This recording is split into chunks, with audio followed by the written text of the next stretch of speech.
So yes, the theme for this hour, as you can see, is business models in flux. Now, I am not a business guy, so whoops.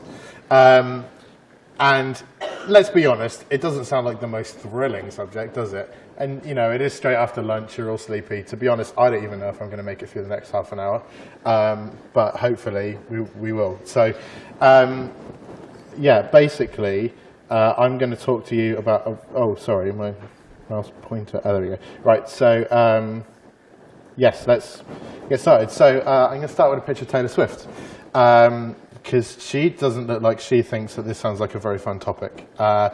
And she's right. But actually, no, it is really exciting. The thing is, it's usually not talked about in a particularly exciting way. So, I mean, if you think about it, when people stand up and talk to you about things like free-to-play, games as a service, etc., they are usually talking to you as business people, and they are talking to you as money men. You know, they are talking about things that get them excited because this could get us loads of money. Brilliant. Now, obviously, money is great. I like money. I could do with more money. Just saying it. But you know, when you're actually a developer, nobody gets into game development to make free-to-play games. I thought, like, I don't think that's a very controversial topic, so I put it out there on my Twitter, asking all my development friends, do you guys, if you guys had the choice, would you make a free-to-play game or would you make a premium game? Every one of them said we'd make a premium game. But the fact is, if you're employed, if you want to be employed as a developer in England at the moment, there's a good chance you're going to end up working on a free-to-play game. So that sounds like not a good thing. And when I joined Mediatonic, I joined from a company called Curve Studios, and people said to me, why are you joining a company that makes, you know, mobile games and free-to-play games? Isn't that like a downgrade? That person is no longer my friend. That's not true. They're still my friend. You know, the fact is that there are interesting things in all markets, and there are interesting things that you can find in every domain. And so kind of what I want to talk to you a little bit about today is how business models are changing, but specifically like from the point of somebody who's actually making the games. So I'm going to give you a very brief introduction to who I am, because you should never listen to a talk without knowing what the agenda is of the person who's giving the talk. So I'm going to give you my background, and that will kind of give you my agenda. To be honest, I've given you most of my agenda right here. I love Taylor Swift. That's like the number one thing you need to know about me, is that Taylor Swift is amazing. So I'm a writer and designer at a company called Mediatonic. So I've been there for about 3 years. I have most of that time been working on the top thing, which is called Unannounced Title. That's not its name. It does have a good name. Hopefully it's being announced in the next few weeks. I'm not allowed to say anything about it at all, which is really irritating. But yes, it's been almost 3 years. So I've been the lead writer on that. And also I did a lot of the original pitch work and did a lot of design in the early days. So I've been very involved in that one. I worked on a game called Hatoful Boyfriend. Has anybody heard of Hatoful Boyfriend? Can you raise your hand? That's amazing. I'm so glad about that. That's amazing. Hatoful Boyfriend is a game that we ported and remade and released on Steam like 2 months ago. So I was involved in the very early stages of that project. So I found the game. Yeah, it's a game where you date pigeons, just in case you didn't know that. It's a pigeon dating simulator. It's a game that I found, I played, and absolutely loved. But it was written in a really obscure engine that meant that it only ran on PCs that were made previous to like 5 years ago. So it was a complete nightmare. It was basically impossible to play. So we decided that we spoke to the creator. I spoke to her. We got the rights to it and we remade it. So we didn't really change anything. We just remade the game because the game was so great as it was, and put it out on Steam. And it's been really, really popular, which is great. It's done amazingly well.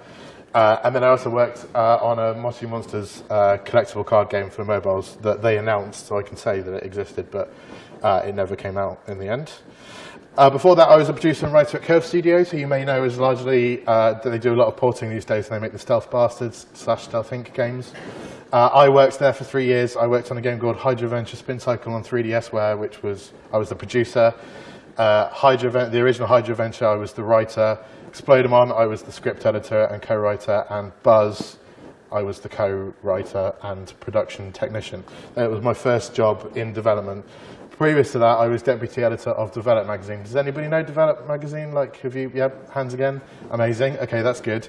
If you don't know Develop Magazine, it's a magazine written by people who aren't developers about development, which is not necessarily a bad thing in some ways. I worked there for 3 years, fresh out of university. Never wanted to be a journalist, but thought it would be a good way to get into development, and it was. I met loads of amazing people like Hideo Kojima and flew to conferences all around the world, and it was awesome.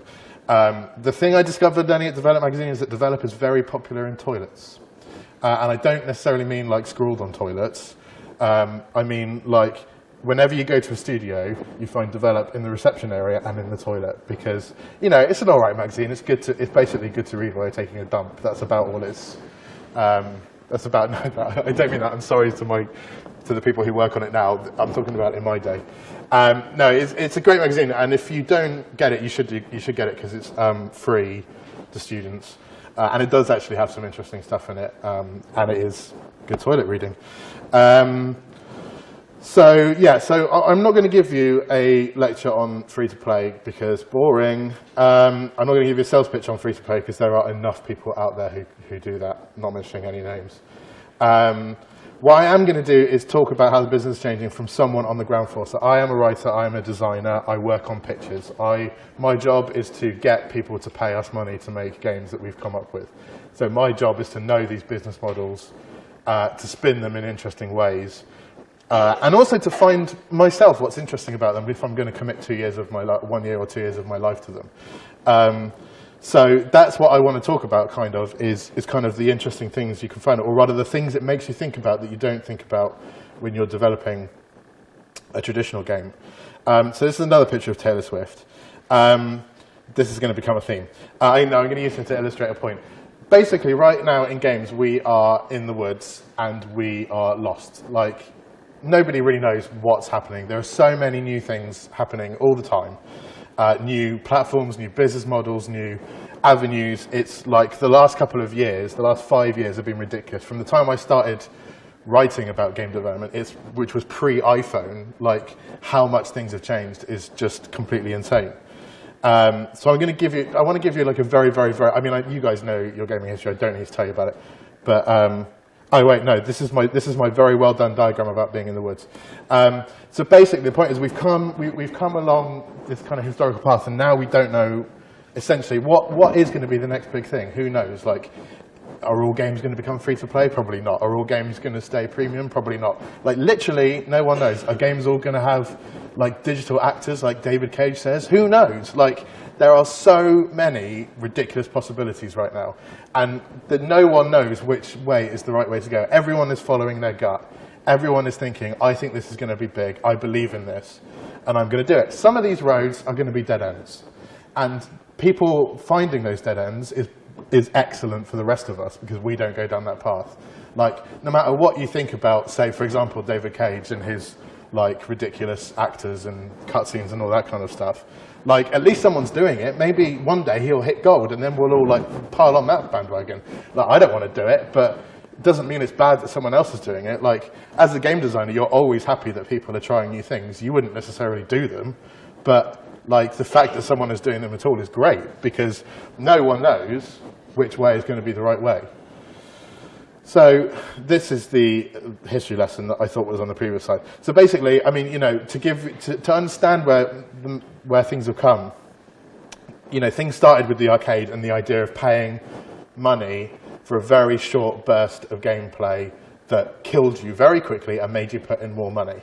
And then home consoles came along, and that didn't change. Like, consoles were still, like a lot of the time, consoles were still in, the games on consoles were still in that mold. So they were still, like, they'd be score-based, or they'd be about surviving, or, you know, they'd be very much, they were really hard.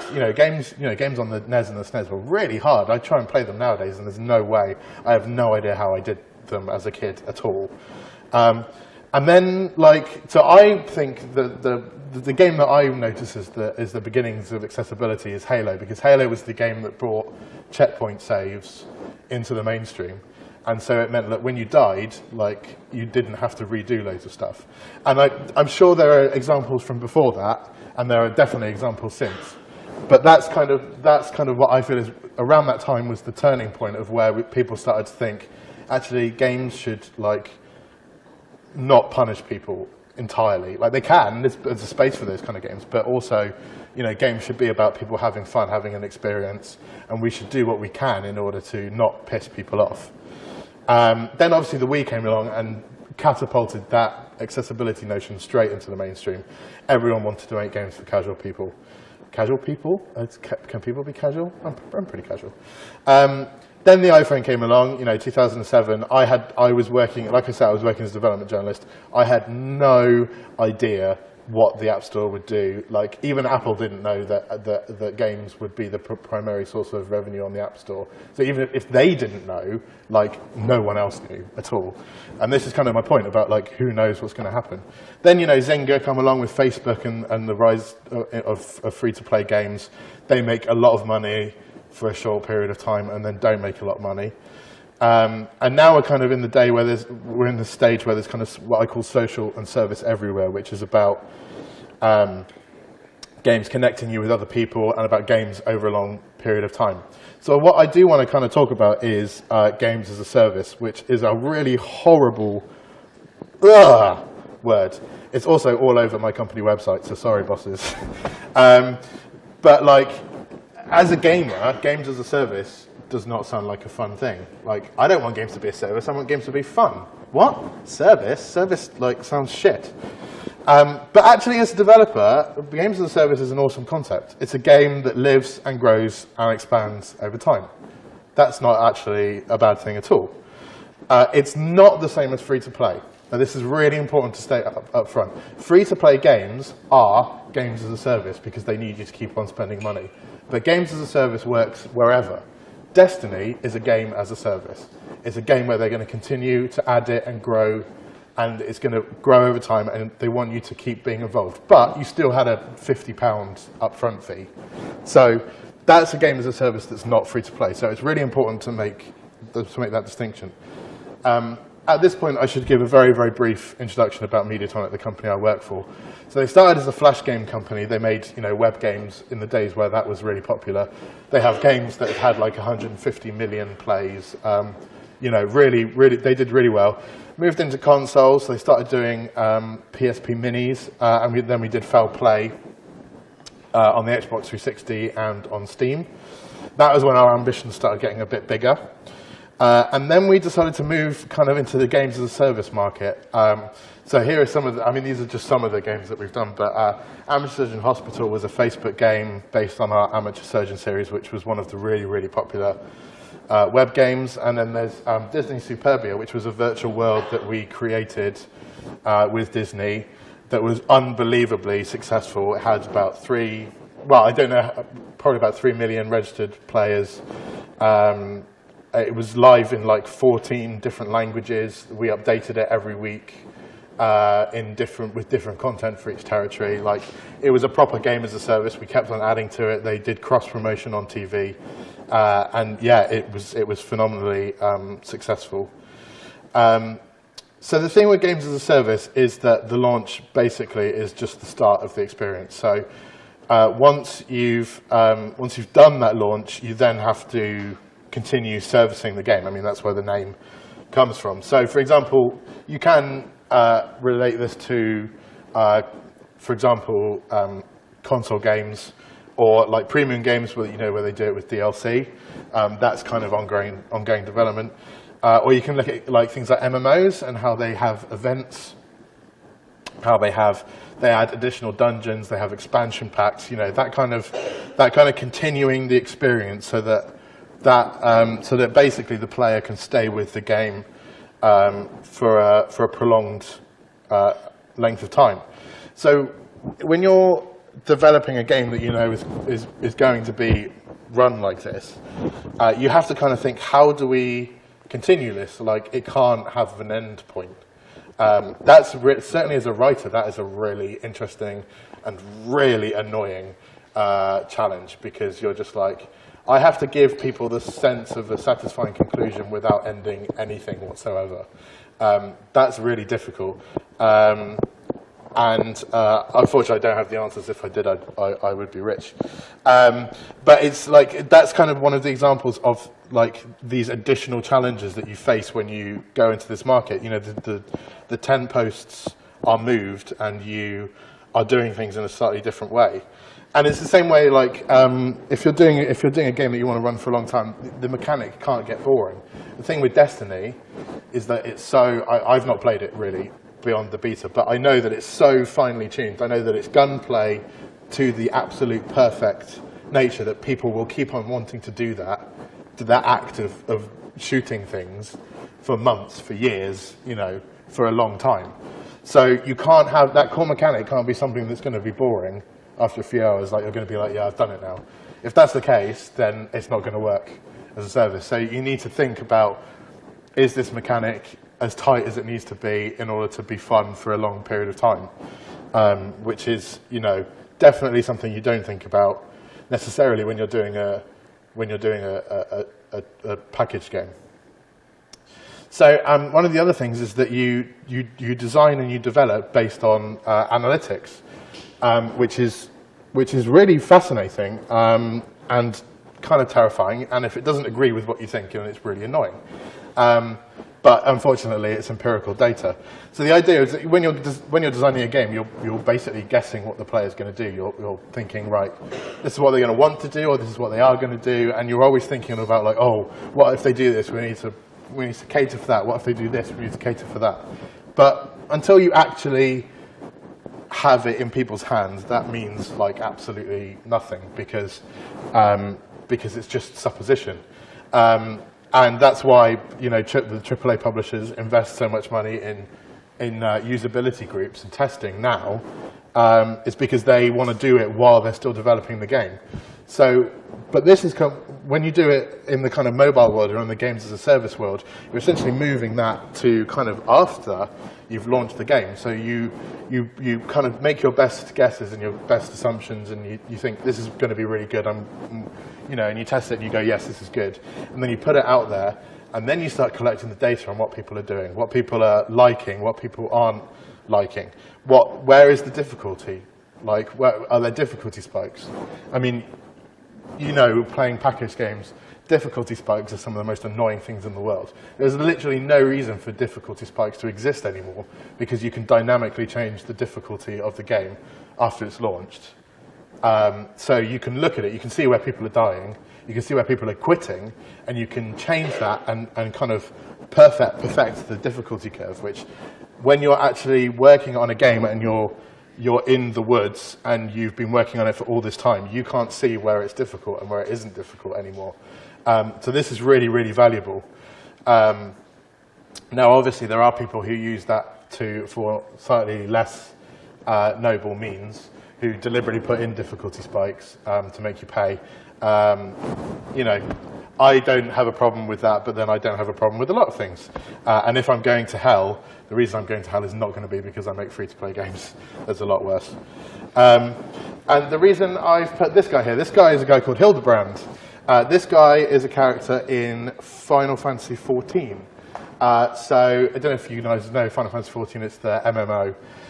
He is a guy that they introduced in like the 19th patch or something ridiculous like that, as just somebody who gave you a quest. He's a gentleman's detective, and he's basically a comedy character. And he's, you know, the stuff involving him is a lot of physical comedy and him messing up. But players really, really liked him. They really attached to him. And so now, every time Square Enix make a patch, there's new Hildebrand content. Like, Hildebrand content has become it's like a small, it's not the massive, you know, meat of the game, but it's a thing that they kind of progress every patch. They put in a bit more of like the ongoing Hildebrand adventures. And it's kind of this side thing, but it's something that they never would have known people would like, they never could have seen that people would get attached to it so much. And they're able to react to the characters people like and change their efforts post-launch to kind of give people more of what they want. And that's really empowering. Like, that's awesome, the fact that we can do that. And this is not like theoretical stuff. This is stuff that's being done right now. This is like a situation where being a designer or a writer on a game as a service is a great thing, because you kind of, you know, who knows what's going to happen next. You try and see as many options for what could catch on, and then you just kind of run with it when you see what people like. I mean, that's really cool. So one of the other things I'll briefly touch on is that you have to, when you're doing a game as a service, you have to design for engagement, not anticipation. So what I mean by not anticipation is that when you design a AAA game, not that I have, but when you do, you are essentially, you're designing for marketing. Like, once you've got the money from people, it doesn't really matter if they like the game that much. Like, essentially, you're designing, you want it to be fun, of course, but at the end of the day, if people get pissed off after 5 hours, well, you know, they paid the money, great, it doesn't really matter. The only thing it might affect is the reviews, which might affect the number of people actually buying it. But when you're designing a game as a service, you need to keep people involved, because that's where you get the money from, is when people are coming back to the game again and again. And this, like, you know, DLC is part of this, but in the mobile space, the typical thing to do is have the energy mechanic and then have that recharge, and that forces you to stop playing and come back again. That's not really very elegant. That's not to say it's not something you should put in, but it's not particularly elegant. So you can kind of try and think of fun ways to make people want to come back to your game more often. So holding regular events is something you can do. Guerrilla Quest is something that's come from Japanese mobile games, where they have special time-limited quests or content that appears for maybe like 1 hour a day, and it changes every day. So you don't know when. You can actually work it out, but the point is you don't know when it's going to happen, but you suddenly get a push notification, and it's like, oh, this quest is available for 1 hour, and you know, you get double XP when you're doing it. So that's again, it's still kind of intrusive upon people, but it's giving them like a good gameplay reason to go back and keep on playing. So that's just kind of some of the examples. People are going to keep on thinking about things in the space, and that's pretty cool. One of the other things is you need to think about limitless design. Basically, especially if you're in free-to-play games, but if you have a cap on something, then you've got a problem, because a cap means a point where people will stop playing. So, like, there always has to be something that you want the player to be doing. So, for example, the example I have here is like Final Fantasy XIV again. That has a level cap that you can reach pretty quickly. But then after that, it doesn't become about your level. It becomes, what's your item level? And there's all these new items and then all this new equipment. And this is the same thing that Bungie are doing with Destiny, really. That kind of the end grind for the awesome gear. You've always got to have. There's always got to be something. Like if players have a point where they don't have anything to do, then you're going to lose them, and you really don't want to lose people. One thing I want to talk about very quickly is. You might have heard of this about minimum viable products, and the idea is that, oh, you know, like making mobiles games is great, because you can like put like a really early version out there, and you can like tune it, and you can see what people like, and you can build on it and really make it awesome. I think it's bullshit, and the reason is because people have really high expectations. Like when the game comes along and it raises the bar, that bar's been raised. The next game, if you suddenly released like, you know, a game without multiplayer now, sometimes people are like, well, where's the multiplayer? You don't go, oh, we might add it later. We might add player versus player later. It's like, no, people expect certain things out of the gate now, and the things they expect out of the gate are just getting bigger and bigger and bigger. And this kind of thing is something that came from the web world, where, you know, websites, you can get away with this. I don't think it's particularly applicable in games. I'm going to very quickly talk about indie because I'm running out of time. So interesting things that are happening in indie. This is not really design related, but I thought it might be interesting. Steam, obviously, with one hand it giveth, with the other it taketh away. You all know that the Apple App Store is a horrible environment to release a game in, because as soon as you do it, you're going to get washed under 100 other games that release that day. And there goes your chances of making money. Steam used to be amazing for indie developers because if you got on it, you were pretty much guaranteed a certain amount of money because there wasn't that much indie stuff on there. That was great for those people that got on there. For the people that didn't get on there, it was shit. I speak from personal experience. When we did the PC version of Explodemon at Curve, Valve said they didn't want it on Steam. And with that one decision, we lost 95% of the potential sales we could have ever made on that. That's like a massive problem. Suddenly, you know, you're not going to make money on this thing. So Valve kind of tried to change that. They tried to introduce green light to get people more involved and stop them being the bottleneck. Again, good, but it has its flaws. Then what was pictured they've recently done is the kind of the curators thing. I think this is the first, you know, speak to anyone and they say that the next thing that's going to happen is that Steam is just going to become completely open. I think the curators thing is a first step towards that. It's their way of putting that system in place to say, oh no, there are discoverability. There are ways you can get discovered by people.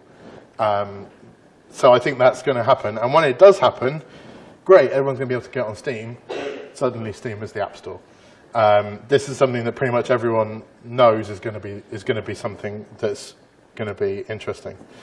And the other interesting thing that's happening in India at the moment is the rise of the joke game. So obviously I put Goat Simulator in here. The idea is that it's a really high concept, slightly stupid idea, and it's unbelievably viral. And basically it's a product of the YouTube generation. The fact that people can share clips of gameplay so quickly, get it to loads of people. And, you know, Goat Simulator has been massively, massively successful. They have made a lot of money. I'd also, well, I wouldn't necessarily put like Surgeon Simulator in there because I think Surgeon Simulator is actually a good game as well. That sounds like a massive shade on Goat Simulator, but I've never even played it. But the problem with a lot of these joke games is that they don't actually have any longevity. They are literally a joke, and the joke grows old quite quickly. And that's something that I think will cause more problems as time goes on. You may think that having made a pigeon dating game, that pretty much puts me in the joke game simulator. Simulator? Put me in the joke game section. It kind of does.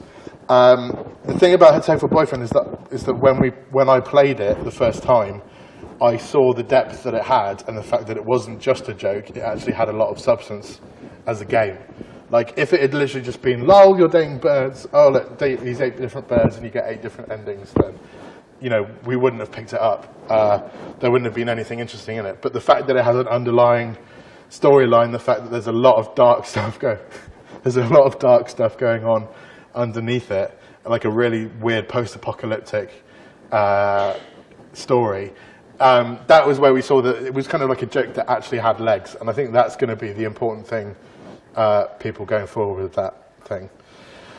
So what I basically want to say is that we're not out of the woods yet. We are in a situation where we are in these woods. We don't know what's going to be popular. We don't know, you know, who knows what the next big platform is going to be. I sure as hell don't. Is VR going to be a big thing?